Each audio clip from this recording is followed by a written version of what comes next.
ഇത് ഇങ്ങനെ ഒരു കഥയാണ്. ആമുഖമില്ല. അല്ലെങ്കിലും കഥയ്ക്ക് എന്തിനാണൊരു ആമുഖം? ഞങ്ങൾ ഉദ്ദേശിക്കുന്നത് നിങ്ങളുടെ ഭാവനകളിലേക്ക് എത്തിക്കേണ്ടത് ഈ കുഞ്ഞു കലാകാരന്മാരുടെ ഉത്തരവാദിത്തമാണ്. നിങ്ങളുടെ ബുദ്ധിയും ചിന്തയും ഞങ്ങൾ സവിനയം ഈ വേദിയിലേക്ക് ആവശ്യപ്പെടുന്നു. ഇത് ഇങ്ങനെയൊരു കഥ.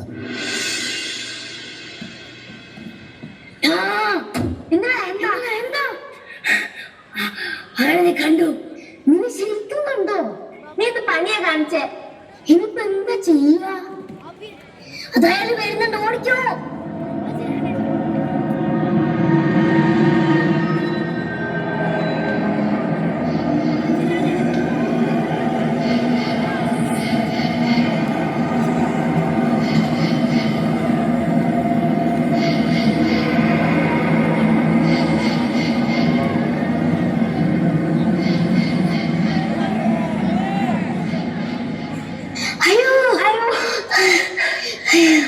അയ്യോ അയ്യ, ഓടിയോ.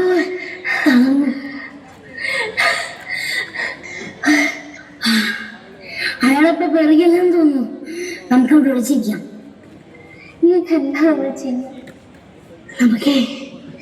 നമുക്കേ ആ കുട്ടികളെടുത്തു പോകാം. അതേ രക്ഷയുള്ളൂ. ശരിയാ, അവർ പോവേണ്ടെങ്കിൽ നമുക്ക് ഈ പിശാചിനെ പേടിക്കണ്ട. അതെ അതെ, നമുക്ക് എത്രയും പെട്ടെന്ന് അവരുടെ അടുത്ത് എത്തണം. എടാ, നമ്മുടെ മാഷല്ലേ അത്? ഓ, തേടി വഴി കാലി ചുറ്റി. മാഷേ മാഷേ, ഉച്ച ഉണ്ടാകാനാ ആ പിശാച് കാണും. നമുക്ക് അങ്ങോട്ട് പോകാം.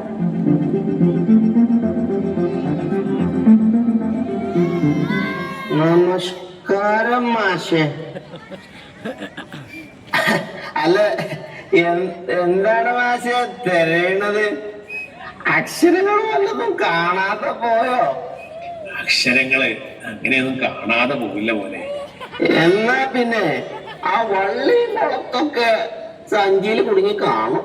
അതൊന്നും അല്ലടും, ഞാനെന്റെ പഴയൊരു ഡയറി തപ്പിയതാ. എടുക്കാൻ മറന്നെന്നാ തോന്നുന്നത്. ഇയാള് രാവിലെ ചായ കുടിക്കാൻ മറന്നില്ലല്ലോ. നീ പകരം വീട്ടാണല്ലേ? വീട്ടു മാഷേ, വീട്ടു. ബുക്ക് മറന്നീന്, പെന്ന് മറന്നീന്, എന്തോരടിച്ചു തങ്ങള്. ആ ഇങ്ങള് ഒന്നും മറക്കാൻ പാടില്ല. ഞാനിപ്പോ എല്ലാം മറക്കുന്നിടോ. ഓർമ്മകളൊക്കെ കൊഴിഞ്ഞു കൊഴിഞ്ഞങ്ങനെ പോവാ. എവിടെങ്കിലും വീടടിയുന്നതിന് മുമ്പ് എനിക്ക് ഈ ഓർമ്മകളിലൂടെ ഒക്കെ ഒന്ന് സഞ്ചരിക്കണം. അതിനിറങ്ങിയതാ ഞാൻ.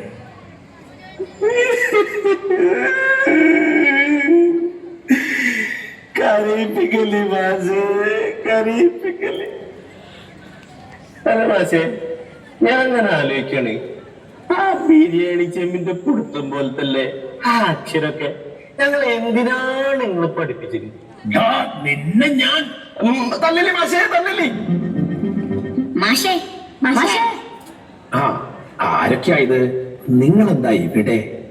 ഞങ്ങൾ അവരെ തേടി ഇറങ്ങിയതാ മാഷെ. ആര്? അവരില്ലേ മാഷേ, ആ കുട്ടികൾ. മാഷിന്റെ വികൃതി കുട്ടികൾ. ഓ, അവരെയോ? അവരെ നിങ്ങൾക്ക് കണ്ടുകൂടായിരുന്നല്ലോ. എന്താ ഇപ്പൊ അവരന്വേഷിക്കാൻ? അവർ ഞങ്ങളുടെ കൂടെ വേണം മാഷേ. ഇല്ലെങ്കിൽ ഞങ്ങളെ ആ പിശാച് തിന്നു. അവരെവിടെയുള്ളത് മാഷൊന്ന് പറഞ്ഞതോ?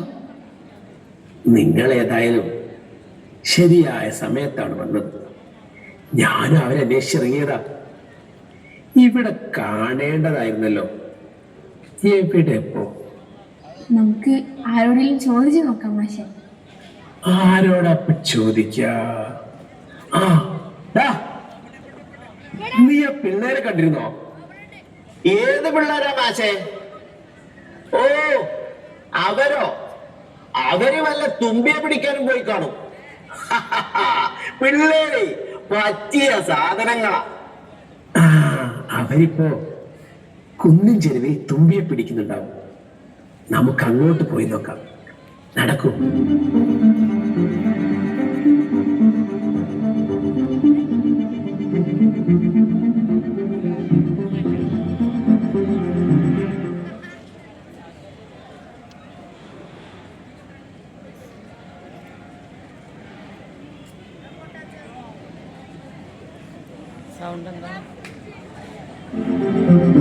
കിക്കിടി.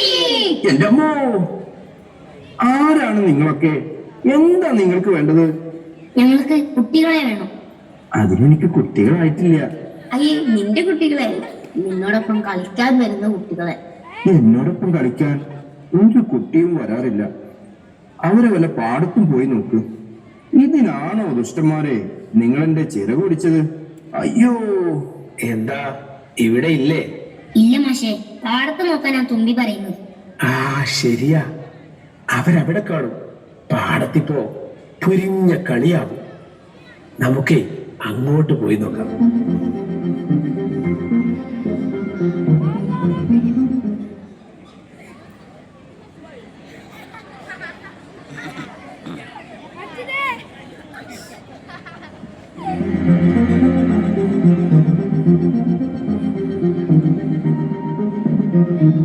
ആരാണ്? എന്താണ്? എന്റെ കൈ ഇങ്ങോട്ടാണോ? ഓ സോറി ഡിയർ, ഞങ്ങളിവിടെ കളിക്കാൻ വരുന്ന കുട്ടികളെ കാണാൻ വന്നതാ. കുട്ടികളോ? ഇവിടെയോ? എന്തിനാ ചിരിക്കുന്നത്? നിങ്ങൾ തമാശയൊന്നും പറഞ്ഞില്ലല്ലോ. ഇത് തന്നെ തമാശ. ഇവിടെ ഒരു കൊറ്റി വരും, പിന്നെ കുറെ കാക്കകളും, രാത്രിയായാൽ കടിപിടി കൂടുന്ന കുറെ പട്ടികളും. അപ്പൊ കുട്ടികൾ? കുട്ടികളില്ല മാഷെ, പട്ടികളേ ഉള്ളൂ. കുട്ടികൾ ഇനി വല്ല കുളത്തിലും പോയി നോക്കൂ. ആ, കുളത്തിൽ പോയി നോക്കാം. കളിയൊക്കെ കഴിഞ്ഞ് വിസ്തരിച്ചൊരു ചാടിക്കുളിയുണ്ട് കുളത്തില്. ആ, നടന്നോളൂ നടന്നോളൂ, ഞാനങ്ങ് എത്തിയേക്കാം.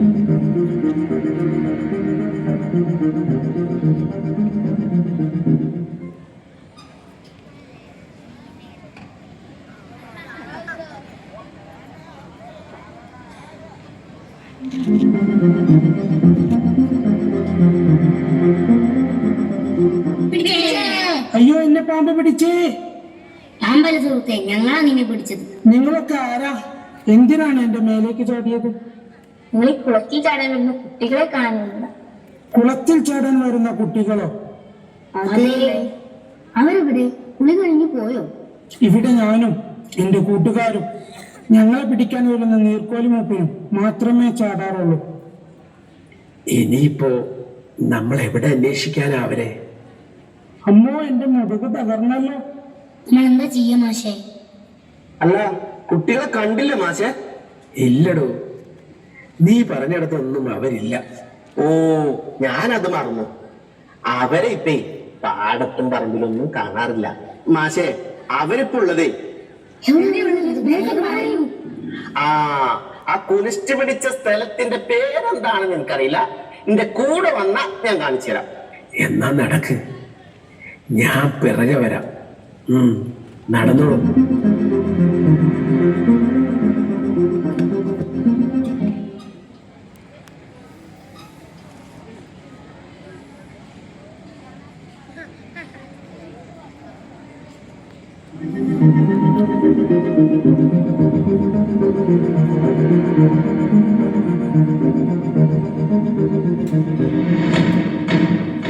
ഇവരല്ലേ നിങ്ങൾ അന്വേഷിക്കുന്ന? ഹായ് കുട്ടികൾ. ഇടാ എടാ മക്കളെ, ഇടാ ഇടാ ഒന്ന് ഇവിടെ നോക്കി. എടാ, ഇത് പലയിടത്തും നോക്കണം. ഇതാ മാഷ് വിളിക്കുന്നത്.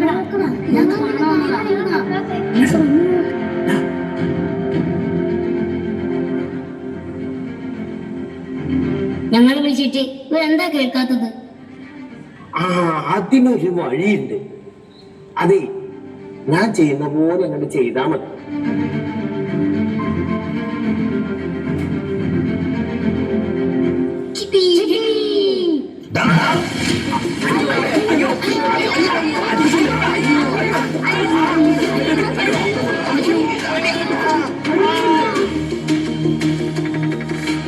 കിട്ടി കിട്ടി, ആവശ്യത്തിന് കിട്ടി. സ്വത്രം. ഞങ്ങളെ ഗെയിമിൽ തോൽപ്പിക്കാൻ ആരാ നിങ്ങൾക്ക് കൊട്ടേഷൻ തന്നത്? വേഗം പറഞ്ഞോ, അല്ലെങ്കിൽ ഇനിയും കിട്ടും. ഇവര് പറയില്ലടാ, ഒരു റൗണ്ട് കൂടി അങ്ങോട്ട് കൊടുക്കാം. ഞാൻ തലമുറകൾക്ക് മുന്നേ നിങ്ങളെ പഠിപ്പിച്ച മാഷാണ്. ഇവരൊക്കെ പുസ്തകങ്ങളാണ്. പുസ്തകങ്ങളോ? അതെന്താ? ബുക്സ്. ഓ, ഗ്രാൻഡ് പായുടെ ഫോണിലുള്ള ഫേസ്ബുക്ക് അല്ലേ? No no, it's not like that. പുസ്തകങ്ങൾ, കഥയും കവിതയും നോവലും ഒക്കെയുള്ള പുസ്തകങ്ങൾ, ഇവരെ വായിച്ച് ഇവരിലെ കഥാപാത്രങ്ങളെ കിനാവ് കണ്ട് ജീവിച്ചിരുന്ന കുറേ മനുഷ്യരുണ്ടായിരുന്നു ഭൂമിയിൽ. അവരിൽ ആരെങ്കിലും ബാക്കിയുണ്ടോ എന്ന് അന്വേഷിച്ചിറങ്ങിയതാ ഞങ്ങൾ. ഞങ്ങളോട് ക്ഷമിക്കുക, ഞങ്ങളോട് ക്ഷമിക്കുക.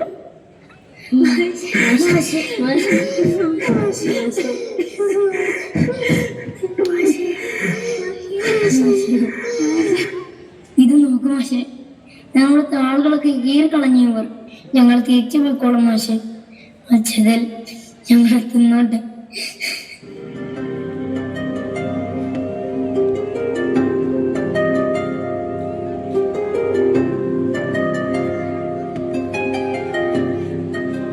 സാരമില്ല മക്കളെ, ഭാവനാശൂന്യരായി ഇവരെത്ര നാളിങ്ങനെ ജീവിക്കും? ഇവർ തിരിച്ചു വരും, അന്നേ മതിയാകും. ഇല്ലെങ്കിൽ മനുഷ്യകുലം തന്നെ ഭൂമിയിൽ നിന്നും മാഞ്ഞു പോകും. നിങ്ങൾ കാത്തിരിക്കൂ, ഇവർ നിങ്ങളെ തേടി വരിക തന്നെ ചെയ്യും. അതെ, ഭാവനയുടെ ലോകത്തേക്ക് ഇവർ തിരിച്ചു വരിക തന്നെ ചെയ്യും. കാരണം മനുഷ്യനെ ഇന്ന് കാണുന്ന നേട്ടങ്ങളുടെ കൊടുമുടിയേറ്റിയത് ചിന്താശേഷിയുള്ളവരും ഭാവനാസമ്പന്നരുമായ കുറെ മഹാന്മാർ ചേർന്ന് എഴുതിയും വായിച്ചും പഠിച്ചുമൊക്കെയാണ്. കുട്ടികളുടെ സ്ക്രീൻ ടൈം കൂടുന്നത് അവരുടെ ഭാവനയെയും ചിന്താശേഷിയെയും വളരെ മാരകമായി ബാധിക്കുന്നു എന്നാണ് പുതിയ പഠനങ്ങൾ പറയുന്നത്. അതിലൊരു തീരുമാനമുണ്ടാക്കാതെ നമുക്ക് മുന്നോട്ട് പോകാനാവില്ല. എല്ലാ തടസ്സങ്ങളെയും ജയിച്ച മനുഷ്യൻ ഇതിനും ഒരു പരിഹാരം കണ്ടെത്തുമെന്ന് നമുക്ക് പ്രത്യാശിക്കാം. നന്ദി.